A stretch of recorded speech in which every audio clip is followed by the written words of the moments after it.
오늘 옆 사람과 인사 나눌 때는 디모데전서 1장 15절 말씀 가지고 우리 주님은 죄인을 구원하시려고 오셨습니다. 이렇게 한번 인사 나누겠습니다.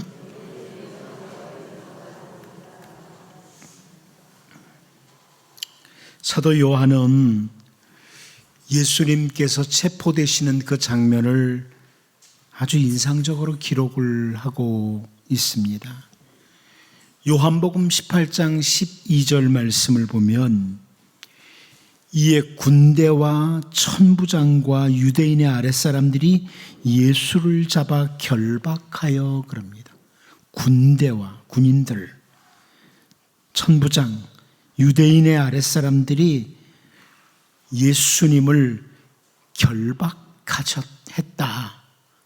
예수님이 이들의 손에 의해 결박되셨다. 이렇게 표현을 합니다. 그러므로 오늘 우리가 이렇게 결박되신 예수님, 그 예수님을 따라간다는 것은 어떤 의미로 나를 그 결박되신 예수님에게 묶는다. 결박되신 예수님께 결박한다. 이런 의미입니다. 예수님께 나를 묶는다는 것, 결박한다는 것, 다시 말하면 예수님을 따라간다는 것은 참된 자유, 참된 평화를 얻는 길입니다. 예수님에게 내가 결박된다. 이것은 참된 자유를 얻는 길이요, 참된 평화를 얻는 길이기도 합니다. 그것은 곧 하나님과 화평을 이루는 결박입니다. 우리가 잘 아는 순교자 얀 후스가 화형에 처해질 때 집행관들이 얀 후스의 그 목을 쇠사슬로 묶었습니다. 그러자 후스가 감격에 찬 음성으로 기도를 드렸습니다. 오 주 예수님 감사합니다. 주님께서 나를 위하여 두 손이 묶이셨는데 나 같은 죄인이 감히 주님처럼 묶이는 영광을 받았으니 이제 저는 정말 주님의 종이 되었나이다. 이렇게 기도를 드렸습니다. 세상에 사는 모든 인간들에게는 두 가지 종류의 결박이 있습니다. 하나는 자유로운 것 같으나 자유를 상실한 결박. 자유로운 것 같으나 자유를 상실한 결박이 있습니다. 황금의 사슬에 묶인 이런 사람들, 돈에 결박된 사람들, 허영이라고 하는 그런 끈으로 꽁꽁 결박된 사람들, 교만이라고 하는 철사줄에 나도 모르게 묶여져서 사는 사람들, 욕심이라고 하는 헤어나오지 못할 그 줄에 걸려서 자유를 상실한 이런 인간들이 너무나 많습니다. 또 다른 결박이 있습니다. 오늘 골로새서를 기록하고 있는 사도 바울은 결박된 채 감옥에 갇혀 있습니다. 바울 사도는 예수 그리스도의 복음, 예수 그리스도의 일로 갇힌 자였습니다. 바울은 예수님의 말씀에, 예수님의 사랑에 결박된 사람이었습니다. 그 주님의 사랑의 포로가 된 사람, 주님의 사랑에 결박된 이런 사람들은 부자유한 것 같지만 참된 자유를 누리는 사람들이에요.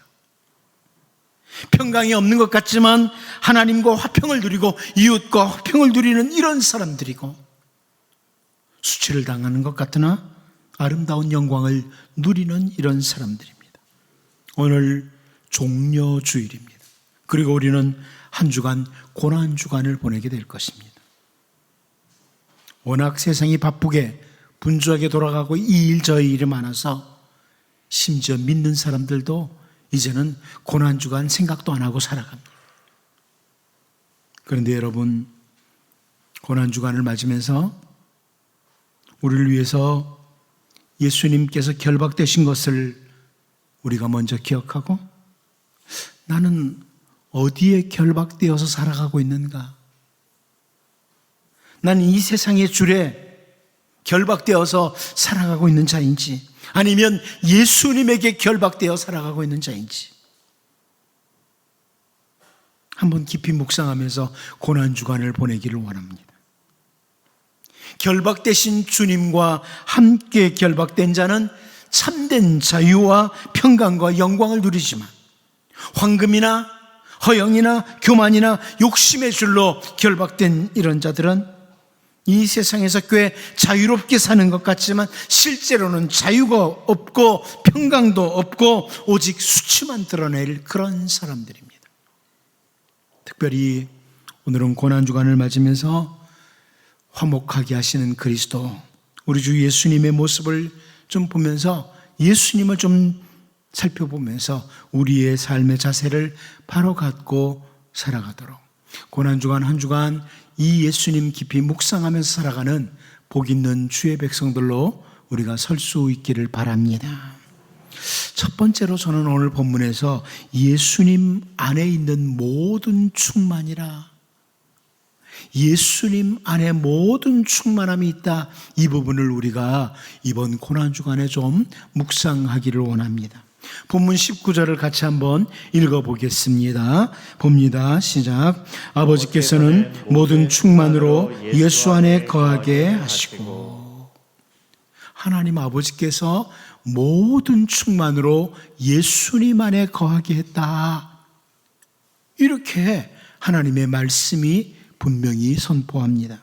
세번역 성경은 하나님께서는 그분의 안에 모든 충만함을 머무르게 하시기를 기뻐하시고, 이렇게 번역을 해 주었습니다. 왜 우리가 예수 그리스도 안에 있을 때 진짜 만족을 누리게 되는가 하면, 바로 예수님 안에 모든 충만이 거하기 때문입니다. 예수님 안에 모든 충만이 있다. 저는 고난주간 한 주간 보내면서 여러분, 이 말씀 여러분이 깊이 묵상하기를 바랍니다. 성부 하나님께서 모든 충만으로 예수님 안에 거하게 하셨다. 다른 표현으로 모든 것이 예수님 안에 있다는 말이에요. 여러분, 예수님에게 모든 것이 있습니다. 예수님 안에 모든 충만함이 있어요. 이 말씀을 한번 깊이 묵상하면서 고난주간을 보내길 바랍니다. 바울은 먹을 것이 충분하게 없었을 그때에도 만족하고 자족했습니다. 때로는 복음을 전하다가 감옥에 갇히는 이런 자신을 사람들 모두가 다 외면하고 다 떠나버렸어도 바울은 만족했습니다. 아니, 때로는 실컷 두들겨 맞고 온 몸이 말을 제대로 듣지 않는 그 순간에도 만족함과 함께 기쁨의 찬양을 드릴 수 있었습니다. 왜 그렇습니까? 바울 안에 예수님이 있고 예수님 안에 바울이 있었습니다. 예수님 안에 하나님 아버지께서 모든 충만으로 가득하게 하셨습니다. 모든 충만이 예수님 안에 있다. 그러기에 때로는 남들만큼 풍족하지 않아도 만족할 수 있어요. 예수님에게 모든 것이 있으니까. 참된 만족은 모든 것이 충만하게 거하시는 우리 주님께로부터 온다는 겁니다. 여러분, 주님 안에 모든 충만이 있다는 이 말씀을 믿으십니까? 이 말씀을 믿으십니까? 세상의 대부분의 사람들은요, 온통 다른 곳에서 만족을 얻기 위해서 달려나갑니다. 예수님 안에 모든 충만함이 있는데 다른 곳에서 만족을 얻으려고 달려가요. 기억해야 됩니다. 목사든 장로든 권사든 집사든 누구든 주님 안에 모든 충만이 있는 것을 기억하고 살지 않으면 자꾸 다른 곳으로 달려나가요. 그러므로 우리가 정신을 차리고 이 말씀을 기억해야 됩니다. 모든 충만은 주님 안에 있습니다. 저는 여러분, 고난주간에 이 말씀을 정말 깊이 여러분이 묵상하기를 원합니다. 예수님 안에, 십자가에서 날 위해 죽으신 예수님 안에 모든 충만함이 있다. 우리 인간은 정말 연약한 존재들입니다. 주님 안에 있을 때 거기에 안전함이 있고, 주님 안에 있을 때 평강이 있고, 주님 안에 있을 때 모든 충만함이 우리에게 있습니다. 주님 밖으로 나가면 언제 쓰러질지 모릅니다. 주님 안에 충만이 있고 주님 안에 만족이 있다는 것, 이거 기억하고 주님 안에 거하지 않으면 우리 모두 다 쉽게 깨어질 존재들입니다. 여러분, 고난주간 예수 그리스도를 깊이 묵상하되 바울 사도를 통해서 하나님께서 예수님 안에 모든 충만함이 머무르도록 하셨다. 이 말씀 여러분 기억하고 예수님을 묵상하는 고난주간 한 주간이 될 수 있기를 바랍니다. 고난주간을 맞으면서 십자가 위에서 물과 피를 다 쏟으시고 주님의 옷까지 찢어서 나누어 빼앗기시고 속옷까지도 제비 뽑아서 빼앗긴, 철저히 빼앗기신 주님, 더 나아가서 생명까지 내어주신, 그래서 어떤 각도에서 바라보면 빈털터리 같으신 그 예수님 안에 모든 충만이 거하신다는 이 하나님의 말씀, 여러분 깊이 묵상하면서 주님 안에 충만이 있고, 그러므로 주님 안에 있을 때 만족이 있고 주님 안에 있을 때 평안이 있다. 주님의 충만으로 충만한 만족을 누리는 은혜의 세계 속에 사는 이런 주의 백성이 되도록 고난주간 한 주간 이 말씀 묵상하며 주님을 묵상하는, 그리고 늘 주님 안에서 발견되는 복 있는 주의 백성들이 될 수 있기를 바랍니다. 두 번째로 우리가 오늘 본문에 살필 것은 하나님과 모든 피조물의 화평을 이루신 분, 우리 주 예수님은 바로 이런 분이시다. 20절을 같이 한번 보도록 하겠습니다. 20절 봅니다. 시작.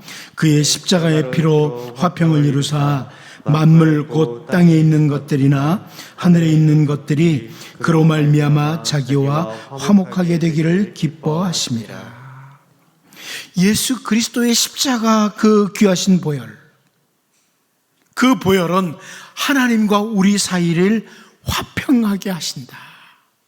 하나님과 우리 사이를 화평하게 하신다. 우리들의 막혔던 담을 헐어버리시고 우리에게 참된 기쁨을 주신다. 이것을 확인합니다. 여러분, 화평을 이룬다는 것은 그 앞에 화평하지 않았다는 것을 보여줘요. 화평을 이룬다 하는 것은 그 앞에는 화평하지 않았다는 겁니다.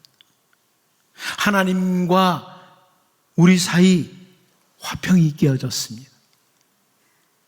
로마서 1장 18절 말씀을 보면 하나님의 진노가 불의로 진리를 막는 사람들의 모든 경건치 않음과 불의에 대하여 하늘로부터 나타나나니, 이렇게 분명히 선포합니다. 하나님의 진노가 머물러 있던 자들이 우리였습니다. 여러분, 우리의 머리 위에는 하나님의 진노가 머물러 있었어요. 우리는 불의로 진리를 막는 자들이었습니다. 사실 우리 살아가는 삶을 보면 진리를 따르기보다는 불의를 따라갈 때가 얼마나 많은지 몰라요. 경건치 않은 자들, 불의로 가득한 자들이었습니다. 그런데 예수님께서, 우리 주 예수 그리스도께서 하나님과 우리 사이, 이 사이에 서셔서 하나님의 진노를 온 몸으로 받아내신 분이 우리 주 예수 그리스도이십니다. 십자가의 고귀한 보혈이란 바로 그것입니다. 예수님이 하나님과 우리 사이에 서셔서 십자가에서 그 모든 진노를, 우리에게 쏟아져야 될 하나님의 진노를 다 받아내셨습니다. 여러분, 민수기 16장 47절 48절을 보면 이런 말씀이 있어요. 아론이 모세의 명령을 따라 향로를 가지고 회중에게로 달려간즉 백성 중에 연병이 시작되었는지라. 이에 백성을 위하여 속죄하고 죽은 자와 산 자 사이에 섰을 때 연병이 그치니라. 죽은 자와 산 자 사이에 대제사장 아론이 섰을 때 연병이 그쳤다 그럽니다. 하나님의 진노를 막아선 거죠. 그런데 우리의 영원한 대제사장이신 예수 그리스도께서 십자가에서 하나님과 우리 사이에 서셔서 하나님의 진노를 다 받아내셨습니다. 십자가는 하나님의 진노가 임하는 이런 자리였습니다. 우리 대신 하나님의 진노를 받아내신, 우리의 모든 죄를 대신 지시고 진노를 받으신 자리가 바로 십자가 위입니다. 십자가 위에서 우리 주님이 우리 대신 진노를 받으심으로 그 십자가의 보혈은 하나님과 원수 사이였던 우리 막힌 담을 헐어버리셨습니다. 에베소서 2장 14절을 보면 그는 우리의 화평이신지라 둘로 하나를 만드사 원수된 것 곧 중간에 막힌 담을 자기 육체로 하시고 그럽니다. 자기 육체로 하시고. 여러분, 예수 그리스도의 십자가 그 고귀한 피로 하나님과 우리 사이가 화평하게 되는 관계가 되었습니다. 오늘 본문에서 사도 바울은 사람뿐만 아니라 모든 만물이 하나님과 화평을 이루게 되었다, 이렇게까지 설명을 해주고 있습니다. 고난주간 한 주간을 우리가 지냅니다. 여러분, 우리의 진정한 화해자, 하나님과 우리 사이에 서셔서 그 십자가 위에서 우리가 받아야 될 모든 진노를 다 받아내신, 그리고 십자가에서 대속의 죽음을 죽으신 그 예수 그리스도, 고귀한 보혈을 깊이 묵상하면서 정말 감사하면서 그 은혜에 감사하면서 이 화평의 십자가를 전하면서 고난주간 한 주간을 보낼 수 있기를 바랍니다.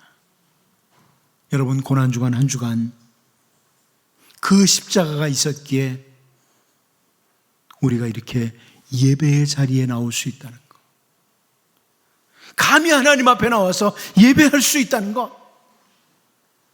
이 은혜가 우리에게 주어졌다는 이 은혜를 깊이 묵상하면서 고난주간 여러분 정말 하나님께 감사하며 우리가 살아야 될 삶에 대해서, 그 은혜를 받은 자로 살아야 될 삶에 대해서 깊이 묵상하면서 화평하게 하시는 예수 그리스도 기억하고 한 주간을 보낼 수 있기를 바랍니다. 마지막 한 가지 더 봅니다. 하나님께서 기뻐하시는 것에 대해서 오늘 우리가 좀 보기를 원합니다. 오늘 본문 19절, 20절을 같이 한번 다시 봅니다. 보겠습니다. 시작. 아버지께서는 모든 충만으로 예수 안에 거하게 하시고 그의 십자가의 피로 화평을 이루사 만물 곧 땅에 있는 것들이나 하늘에 있는 것들이 그로 말미암아 자기와 화목하게 되기를 기뻐하십니다. 우리 개정개혁 성경의 번역을 보면 여기 기뻐하심이라는 이 표현이, 이 단어가 맨 뒤에 나오죠. 그런데 사실 헬라어 원문으로 보면 이게 제일 앞에 나와요. 그래서 하나님과 화평을 이룬 것만 기뻐하신다 이렇게 오해할 수 있는데, 이 기뻐한다는 이 단어는요, 사실 19절 앞에 나오는 단어인데 예수님 안에 모든 충만함이 있도록 하시는 것도 기뻐하시고, 동시에 모든 피조물들과 하나님이 그리스도의 십자가 피로 화평을 이루는 것도 역시 기뻐하신다, 이런 의미예요.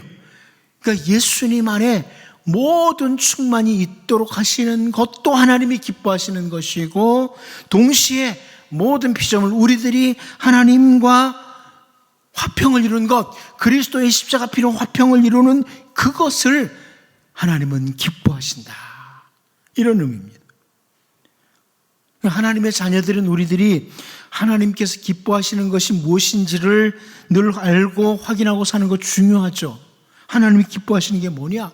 이걸 알고 사는 게 중요해요. 하나님께서는 예수님 안에 모든 충만이 거하도록 하시는 걸 기뻐하세요. 그런데 우리는 다른 데서 충만을 얻으려고, 만족을 얻으려고 달려가면 하나님이 기뻐하시는 삶이 아닌 거죠. 여러분, 구약시대에 그 제사제도를 설명하시면서 레위기 1장 3절을 보면 우리가 잘 아는 표현이 있죠. 그 예물이 소의 번제이면 흠없는 수컷으로 회막문에서 여호와 앞에 기쁘게 받으시도록 드릴지니라. 여호와 앞에 기쁘게 받으시도록 드릴지니라. 이런 표현을 첨가해서 말씀해요. 번제로 드리면 기뻐한다, 이게 아니고 번제를 드릴 때 여호와 앞에 기쁘게 받으시도록.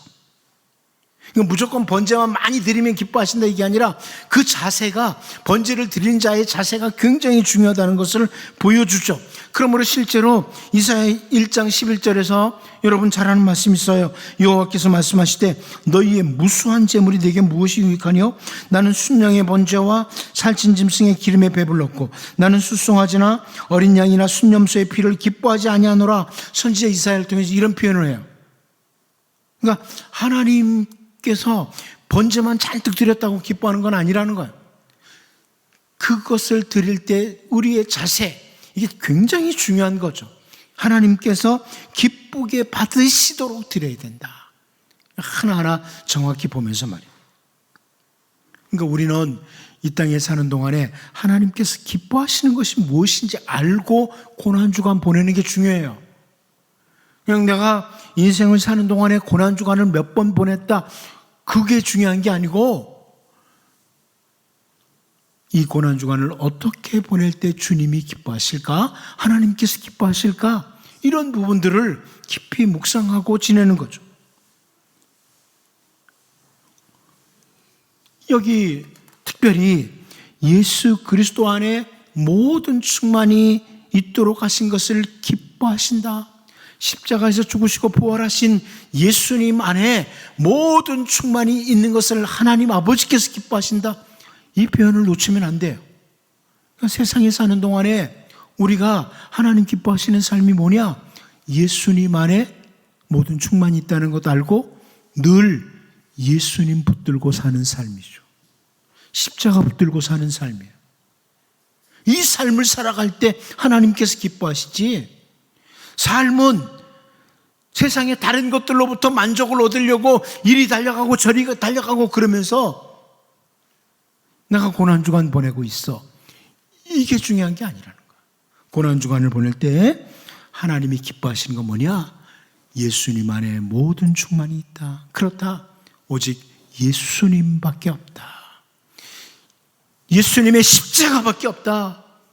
십자가 앞으로 십자가 붙들고 사는 삶, 이 삶이 바로 하나님이 기뻐하시는 삶이다. 또한 십자가의 그 보혈로 화평을 이루시는 것을 하나님이 기뻐하신다. 언제나 십자가 붙들고 하나님 앞에 나가는 거예요. 이게 바로 하나님이 기뻐하시는 삶이다. 여러분, 고난주간 맞으면서요, 하나님께서 정말 기뻐하시는 것을 모든 삶의 영역에서 인지하고 늘 그리스도 안에 머물기를 가장 기뻐하고, 십자가 붙들고 죄와는 피 흘리기까지 싸우려는 이런 자세, 십자가 군사로 살고자 하는 이런 다짐과 함께 고난주간을 보내심으로 하나님이 기뻐하시는 주님의 백성으로서의 고난주간 한 주간을 보내는 복 있는 주의 백성들로 살 수 있기를 바랍니다. 기도합니다. 하나님 아버지, 십자가 위에서 물과 피를 다 쏟으시고 모든 것을 빼앗기신 주님, 하지만 하나님께서는 모든 충만으로 주님 안에 있도록 하신다고 하셨습니다. 이것을 기뻐하신다고 하셨습니다. 이제 늘 주님 안에서 발견되고 주님을 붙들고 십자가 붙들고 살아가는, 죄와 피 흘리기까지 싸우는 십자가 군사로 살아가는 이런 주님의 백성으로 이번 고난주간 한 주간 더욱 주님 깊이 묵상하며 삶으로 주님 안에서 복 있는 주의 백성들로 발견되는 우리 모두가 되게 하여 주옵소서. 예수님의 이름으로 기도하옵나이다. 아멘.